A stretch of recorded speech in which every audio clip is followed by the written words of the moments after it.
Check. Kailangan pala malakas ang boses. Hindi, parang sasabihin mo doon, put an earplug para mas marinig niyo. Oo. Pag naiiyak po kami, maanghang lang po yung kinakain namin. Ito po kami sa Jollibee. Lagi na lang sa Jollibee yung Facebook pag narinig din ako. Ano ko sa'yo? Hindi naman natin ito yung first time. Hindi. Kung ano yung nakapagbigay sa'yo ng joy, yung kabaro. Like chicken joy. Tapos na kami sa dalawang question. Hindi nyo kami nakita. Ako naiiyak na kasi ang anghang. Am I ready? Am I ready? Ano yung gusto mong maramdaman pagkatapos ng conversation na to? Ano ba yan? Nag-start pa lang tapos na agad. Expectation. Syempre, mas makikilala ko siya. Kumbaga malalaman natin how to... kung paano yung takbo ng isip natin sa panahon na to. Malalaman natin kung alayin tayo. Kung alayin pa tayo, kung may kailangan tayo i-reinforce. Kailangan na ko i-review. Kailangan natin ng correction review. Tama yun. Excited ako. Kaya kami magpaganito to help us grow stronger.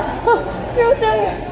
Ako naman, gusto ko maramdaman pagkatapos ng conversation na to, yung peace, yung feeling na napasaya ko si Lord. Ito yung sarap ng chicken joy. Na nakakaiyak. Saan ka mas nagiging totoo sa sarili mo? Ako ba? Ayaw ka. Ako muna. So, mas nagiging totoo ako sa sarili ko. Una ko naisip, sasawa ko. Nakita niya lahat ng nagdaanan ko. Wala ka nang maitatago. Wala akong maitatago. Siyempre kay Lord, pag nasa presence tayo ng Lord, mas nagiging totoo tayo. At mas lalong wala tayong matatago sa Kanya. Kahit saan ka pang parte ng mundo. Tsaka kapag komportable ako sa kausap ko, mas nagiging baliw. Copy-paste. Wala lang yung asawa. Kailangan mong i-accept ngayon kahit masakit. Itong chicken joy na to, maanghang eh. Nakakapagbigay theory Ang sakit sa dila. Handa. This January 22, 10 years na yung Blazing Gada. Yung Blazing Gada is my first ministry. And sa loob ng 10 years na yun, I felt like I succeeded sa ministry. But sa ika-10th year, doon mo makikita yung parang waves of failures. Yung mga hindi mo in-expect na mag-fail. Mga people na nawala. Hindi mo in-expect na in the span of 10 years, sa ika-7, ika-8, ika-9, ika-10, mawawala. Nasaan kayo? Sangli kasi kayo, nasaan ba kayo? Ayun. So parang masakit, pero kailangan tanggap. Hindi siya perfect in a sense na ito yung definition ko ng success. So kailangan ko i-accept where I am at the moment. Kailangan mo i-accept ngayon, kahit masakit. Parang related sa season 10. People come and go. Hindi natin kontrolado ang kanilang pag-alis. Kung babalik man ay maigi. Kung hindi ay sana magkita-kita pa rin tayo sa langit. Siguro ang masakit yung hindi lahat nilaban yung dapat nilang ipaglaban. Kasi experience ko yun na-experience ko kasi yung hindi ko nilaban si Lord. Bago ako nakabalik, sobrang daming obstacles, like super. Like God's grace, nakabalik tayo. Pero sobrang, hindi na dapat dumating sa ganung point na ang dami kong maling desisyon. Ang bilis lang para mawala.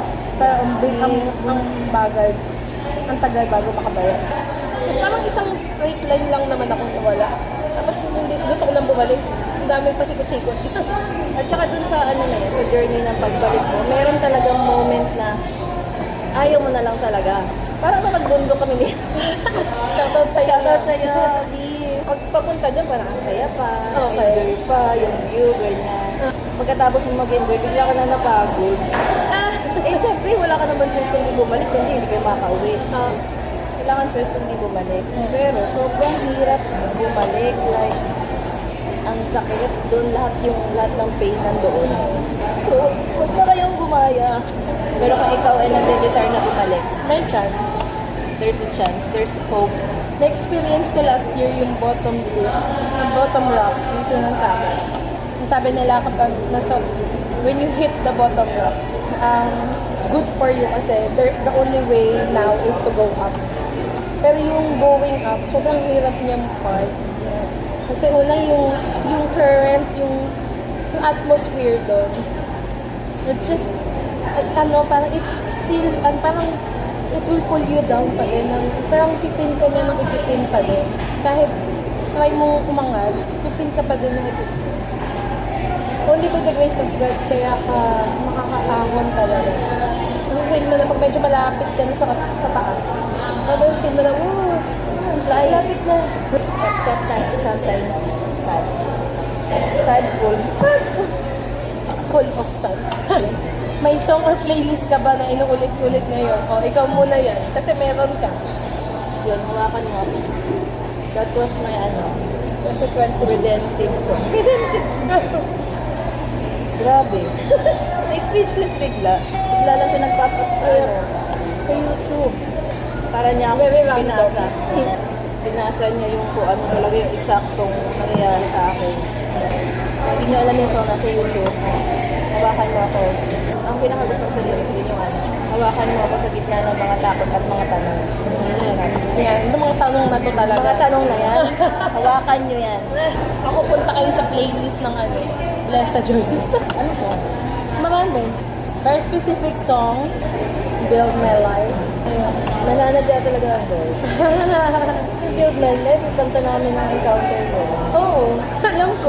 Bakit nyo yun ano? Charis. Hindi ko alam, si Kyle. Hi Kyle. Shoutout sa'yo. Great. Great foundation. Ano yung nakakapagod lately, kahit maliit lang? Wala tayong pagod na yun. Siguro last year na lang. Last year, okay. Hindi ngayon 2026, maybe natin i-claim na mapapagod tayo ng 2026. Last year. Yung mental health ko. Same! Ang isa sa pinaka very bad, pag napagod ka mentally talaga, ayaw mong kumonek. Doon pa naman yung danger. Kahit ayaw mo, gugustuhin mo na lang din. Yung parang gano'n. Ang kulit ng ng atake ng enemy. Parang, alam mo naman sa sarili mo na ayaw mo, pero gugustuhin mo na lang din. Sobrang, Parang kanyang pinapet. yeah. Hindi sana kung talagang hindi mo pa kilala ang Lord eh. Because I feel like I'm overcoming the chili. The chili chicken. Congratulations. After ng conversation na to, overcome it ako. Kaya, let's protect our mental health. Kailangan more wisdom.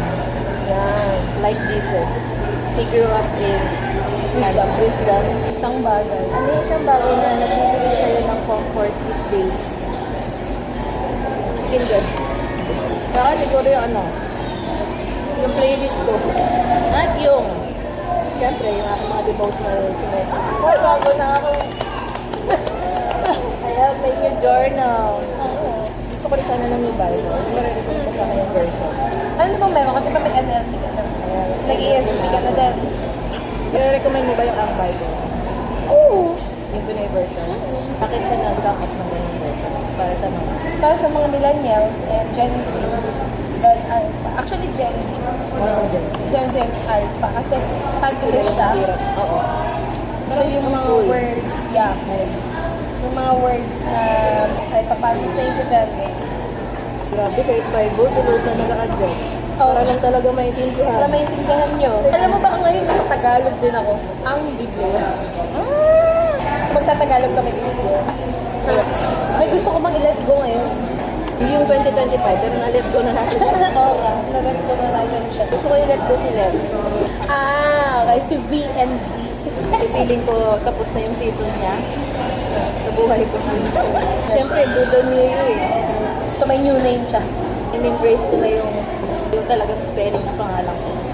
Nilalet go ko na si Levs ngayon at papakilala na ulit ako. Hi guys, ako nga pala si Lev. It's okay to let go the old version of you. If it's for the better. Mag-declutter. Hindi ba ako nakapag-declutter? Ayoko kasi ng maraming gamit. So, this January, I'm gonna declutter again. So yung mga... Dapat yung last day ng December ako gagawin. Ang hirap naman ba? So last day Ang ng dami December nangyayari. At din, ang December Pwede naman ako rescue. Oo. Unahin mo ba yan? Ibang declutter ang ginawa. Oo. Mas Internal. mas importante yung mga dineclutter mo. Kaya ako yung, ano na lang, literal. Yung mga gusto kong ilat ko. Sa mga gusto ng mga ilalag ko dati dahil sa akin.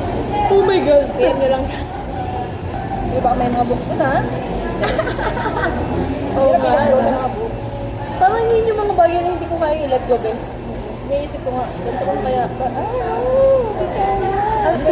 Pwede pa ipapasok kayo sa Brunei, pag lumaki siya. Pwede kang gumawa ng library.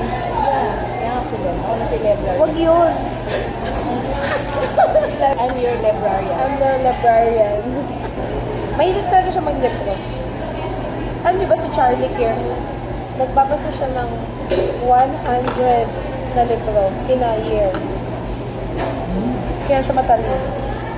Kaya matalino ka kasi madami kang binabasa. Not matalino in academic term. But in life, I guess. Yan. Ano yung natutunan mo sa sarili mo nitong mga nakaraang buwan? Ang natutunan ko sa aking sarili, kaya ko pala magmahal ng wagas. Saka OA. Kaya ko magpatawad, kaya ko mag-let go. Kaya ko i-overcome ang aking exam. Parang parang sa yung mga natutunan. Sa akin, kaya ko palang hindi magpatalo sa pride ko. Kaya ko palang ipaglaban sila. Oo. Nilaban niya ako. Wala kang maipagmamalaki. Ayun. So, kaya pala natin. Kung hindi mo kaya, kaya mo yun. Oo. At kaya pala nila. Pero kaya mo talaga yan. Kaya mo bumalik. Kala mo hindi mo kaya. Pero kaya mo. No matter how hopeless. Kasi yun yung So kayo, may hinaangangan talaga siya. Sabi ko sa inyo talaga. Okay, lakad na tayo. So, abangan ang part 2.